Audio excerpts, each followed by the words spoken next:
In today's video, I am going to be breaking down some advanced 3-on-3 basketball plays that you can run with your team if you're running in a 3-on-3 league or if you're just trying to play some pickup basketball. Now, one of the positions that does really well in 3-on-3 basketball is the shooting guard position. Make sure to go check out the shooting guard blueprint as well as the workouts that are down in the description below.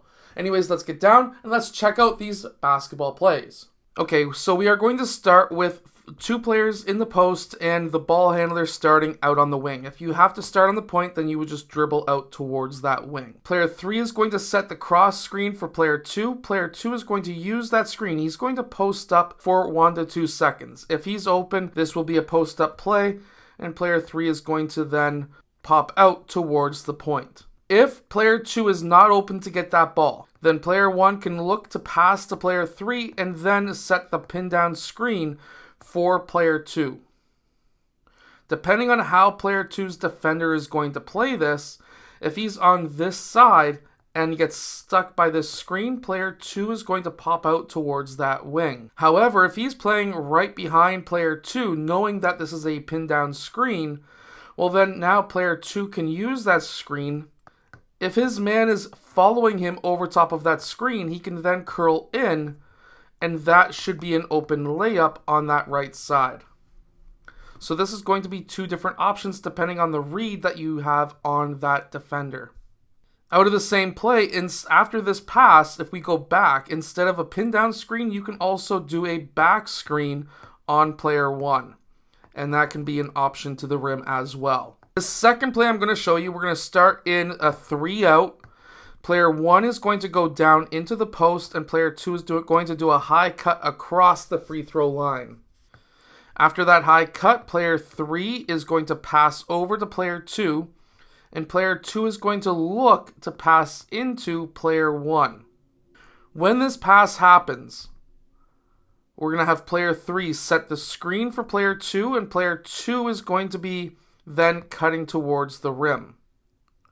This is going to be a pass from player 1 to player 2. If this play is open, then this is going to be a layup. If this is not open, player 2 can then fill out. This is going to be a kick out pass to player 3. And then player 3 is going to look to pass to player 2. And we can now run the exact same thing to the other side. Where now we can pass to player 3. 3 passes into player 1, and now instead of it being a screen away, you could run it as a screen 4 as well for player 2. Now player 2 may be open for that pass. If he's not, player 3 might be able to slip to the basket as well, and this could be a secondary option.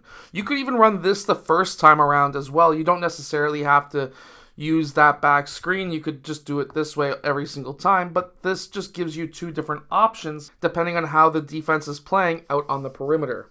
In fact, you could use these same two plays in 5-on-5 basketball as well. You just add 2 more players, and now they just fill up and fill out to a different position. That's about it. Here's another really good play that I like, where we can have player 1 pass over to player 2. Player 3 sets up a screen, and player 1 is going to use that screen and pop out to the corner, where he will receive this pass back. When he receives this pass, obviously he can shoot, but when that pass goes to player 1, player 2 is going to be using this screen. So now player 3 comes up, sets the back screen. After that back screen is set, player 2 is going to cut to the rim. This could be an option. However, player 3 is going to pop if both defenders are following the ball. So for example, if this happens, where player 3's defender and player 2's defender chase the ball, miscommunication, player 3 pops out. Now this is going to be the pass back to player 3 for the 3-point shot. Player 1 has 2 options to pass. He can pass to the cutter,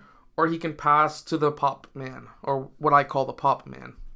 Another great play that I actually really like to run is when they pass over to player 3, so very similar as before, but now player 2 comes up and sets that screen. Player 1 is going to cut to the rim, and when he does, this could be a pass to player 1 for the layup. If player 1 does not get past 2, player 3 is going to pass that ball back to player 2. And now player 3 is going to go and set the down screen on player 1. Player 1 is going to use that screen. Player 3 is going to slip potentially that screen across the court, which now has potentially player 1 open for a 3, or this could be player 3 open for a layup, depending on how the defense is being played. So if you're a shooting guard, or if you're playing a lot of 3-on-3, shooting guard position is one of the most preferable situations or positions to play. So definitely go check out the shooting guard blueprint that is down in the description below. I hope that these basketball plays help your team win more games. If they do, hit that like button and subscribe, and I'll see you guys again in my next video.